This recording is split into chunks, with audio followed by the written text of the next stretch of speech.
खुश रहना एक आर्ट है, एक फ़न है और यकीन करें ये कोई बहुत बड़ी साइंस नहीं है।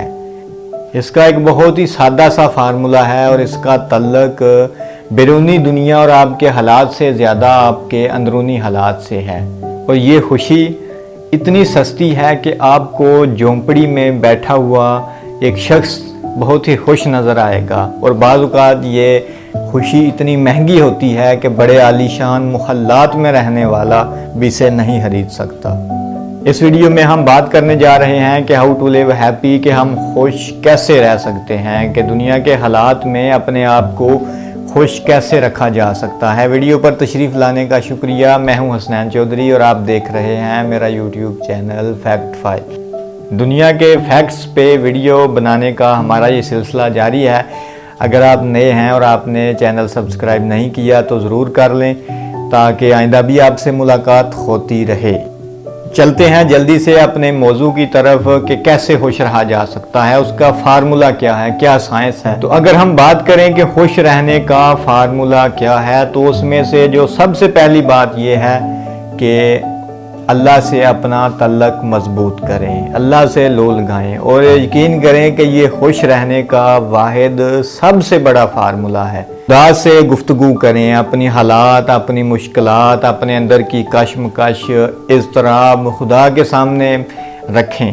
खुदा से गुफ्तगू का तरीका क्या है कि कैसे हम गुफ्तगू करें। गुफ्तगू का असूल ये है कि दोनों फरीक आपस में बात करते हैं, तो हम तो खुदा से बात कर लेंगे, खुदा हमसे कैसे बात करेगा, खुदा हमें कैसे बताएगा कि हमने क्या करना है, हमारे मसले का हल कैसे बताएगा। तो मैं आपके साथ शेयर करता चलूँ। बहुत ही अच्छी बात है कि मौला अली अलैहिस्सलाम ने फरमाया कि जब मैं चाहता हूँ कि मैं खुदा से बात करूँ तो मैं नमाज़ पढ़ता हूँ, और जब मैं ये चाहता हूँ कि खुदा मुझसे बात करे तो मैं कुरान मजीद पढ़ता हूँ। और यकीन करें ये बहुत अच्छा आइडिया है, फार्मूला है कि अगर आप खुदा से गुफ्तगू करना चाहते हैं, अपनी मुश्किलात का हल खुदा से मालूम करना चाहते हैं और अगर आप चाहते हैं कि खुदा आपको बताए तो फिर कुरान मजीद के अलावा कोई ऑप्शन नहीं है। इतना अच्छा कुरान मजीद में आपको आपकी एक मुश्किल का हल बताया गया है, कहा गया है कि इस तरह के हालात हूँ तो आपने क्या करना है। और अगर आपका अंदर जो है वो दुखों से भरा हुआ है,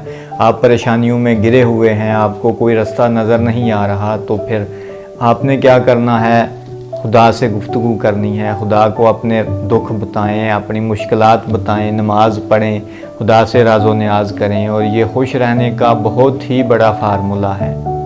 तो ये हो गया खुश रहने का पहला फार्मूला। दूसरा फार्मूला ये है कि सिवाय अल्लाह से किसी पे उम्मीद ना रखें, क्योंकि जब उम्मीद टूटेगी तो फिर आपको दुख होगा, आपको रंज पहुँचेगा। और ये हदीस का मफहूम आपको बयान कर रहा हूँ कि खुदा के अलावा किसी से अगर आप उम्मीद रखेंगे तो वो टूटेगी तो आपको दुख होगा। इसलिए अपनी उम्मीद का महवर रखें ही खुदा की ज़ात को, कि आप अपने जहन में ये बिठा लें कि कोई भी परेशानी आएगी, कोई मुश्किल आएगी, कोई काम आएगा तो सिवाय खुदा के मैं किसी से उम्मीद नहीं रखूँगा, खुदा ही मेरा वाहिद सहारा है।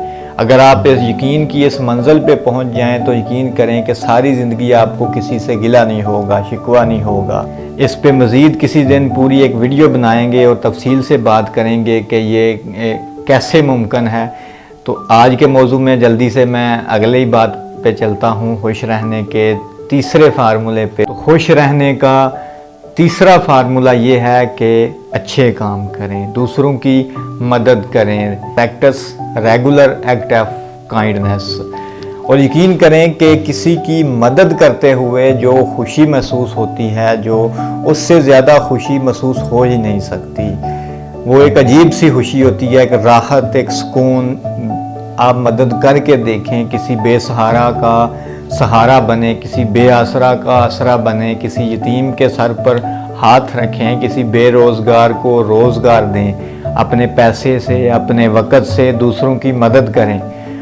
और ये ऐसा फार्मूला है जिसमें मज़हब की भी तमीज़ नहीं है। तमाम माहिरीन अखलाकियात ये कहते हैं, चाहे उनका तल्लुक़ किसी भी मज़हब से हो, कि दूसरों की मदद करना खुशी का बायस है, सुकून का बायस है। इनडायरेक्टली इसकी एक वजह यह भी हो सकती है कि جب آپ خوشیاں بانٹیں گے یقیناً آپ کسی دکھی کی مدد کریں گے، اس کی ہیلپ کریں گے، اس کی پریشانی دور ہوگی تو وہ خوش ہوگا۔ ایک تو یہ ایکشن ری ایکشن والی بات ہوگی کہ اگر آپ خوشی دیں گے تو بدلے میں آپ کو خوشی ملے گی۔ ایک تو وجہ یہ ہو سکتی ہے کہ خوشی دینے سے خوشیاں بانٹیں گے تو وہ خوشیاں پلٹ کر واپس آپ کے پاس آئیں گی، لیکن ایک اندرونی راحت ہے، سکون ہے، اسے آپ محسوس کرنے کی کوشش کریں جب آپ کسی کی مدد کر رہے ہوں۔ خوش رہنے کا جو چوتھا فارمولہ ہے، چوتھی چیز ہے، وہ کیا ہے کہ آپ شکر ادا کرنا سیکھیں۔ شکر ادا کرنا سیکھیں، صبر کرنا سیکھیں کہ اگر انسان شکر کر لے تو وہ جھونپڑی میں بھی رہ کر خوش ہو سکتا ہے، اور اگر انسان شکر ادا نہ کرے تو وہ بڑے بڑے محلات میں بھی خوش نہیں ہوتا۔ زیادہ سے زیادہ کی ہوس جو ہے وہ انسان کو پریشانیوں میں مبتلا کر دیتی ہے۔ مولا علی علیہ السلام فرماتے ہیں کہ 2 طرح کے بھوکے ایسے ہیں جو کبھی بھی سیر نہیں ہو سکتے۔ ان میں سے ایک طرح کا بھوکا وہ ہے کہ جو مال و دولت کا بھوکا ہے، ان کی ہوس ختم ہی نہیں ہو سکتی، زیادہ بس تھوڑا سا اور یہ اور انہیں قبر تک لے جاتا ہے۔ پھر وہ وہی مال دوسروں کے کام آتا ہے اور وہ وہاں اپنے گناہوں کی سزا پا رہے ہوتے ہیں۔ اور دوسری طرح کا بھوکا جو کبھی سیر نہیں ہو سکتا، جس کی پیاس نہیں بوجھ سکتی، وہ ہے علم کا بھوکا، کہ جوں آپ میں علم زیادہ آتا جائے گا آپ کو مزید علم حاصل کرنے کی چاشنی بڑھتی جائے گی۔ تو اگر آپ نے توکل کرنا سیکھ لیا، اگر آپ کے پاس سائیکل ہے تو آپ یہ نہ دیکھیں کہ میرے پاس موٹر سائیکل نہیں ہے، آپ یہ دیکھیں کہ کم از کم میرے پاس سائیکل تو ہے۔ سڑک پہ چلتے ہوئے پیدل لوگوں کو دیکھیں کہ ان کے پاس سائیکل بھی نہیں ہے، اور اگر آپ کے پاس موٹر سائیکل ہے تو آپ یہ نہ دیکھیں کہ میرے پاس گاڑی نہیں ہے، بلکہ آپ ان لوگوں کو دیکھیں جن کے پاس سائیکل ہے۔ اور اگر آپ کے پاس گاڑی ہے تو پھر بھی کئی لوگ ایسے ہیں جو خوش نہیں ہیں، وہ مزید اچھی گاڑی چاہتے ہیں، ہیلی کاپٹر چاہتے ہیں، حالانکہ وہ ان چند لاکھ لوگوں میں سے ہیں جن کے پاس گاڑی ہے۔ اور اگر آپ کے پاس موٹر سائیکل بھی نہیں، گاڑی بھی نہیں، آپ پیدل چل سکتے ہیں، تو پھر بھی آپ ان لوگوں سے بہتر ہیں جن کے پاس یہ ٹانگوں جیسا خدا کی نعمت نہیں ہے۔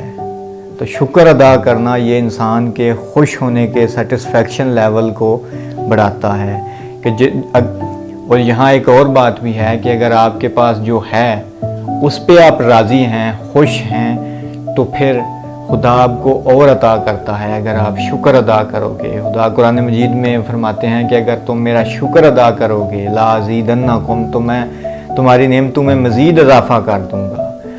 اور اگر تم لائن کا فرتم، کہ اگر تم میری نعمتوں کا انکار کرو گے تو پھر میرا عذاب بڑا سخت ہے۔ تو ہم پہنچ چکے ہیں اپنے آخری پوائنٹ پہ، 5ویں پوائنٹ پہ، وہ یہ ہے کہ پازیٹیو سوچیں، پازیٹیو تھنکنگ لائیں اپنے اندر، مثبت سوچیں۔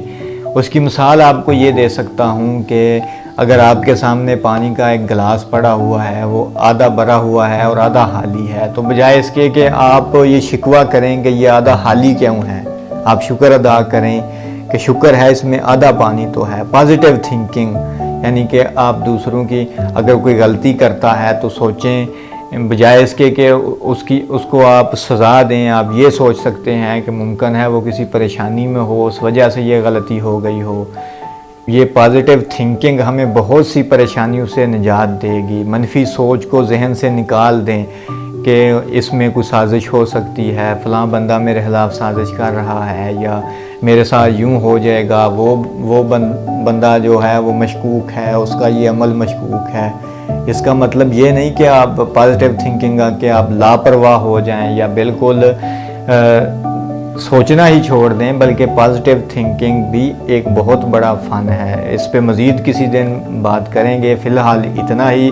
امید ہے آپ کو ویڈیو پسند آئی ہوگی، اگر پسند آئی ہے تو لائک کریں اور چینل سبسکرائب ضرور کریں، اور اگر ویڈیو پسند نہیں بھی آئی تو پھر بھی چینل سبسکرائب کر سکتے ہیں، کیونکہ ممکن ہے کسی دن کوئی اور بات، کوئی ویڈیو آپ کو پسند آ جائے۔ تو اجازت دیجیے، خدا حافظ۔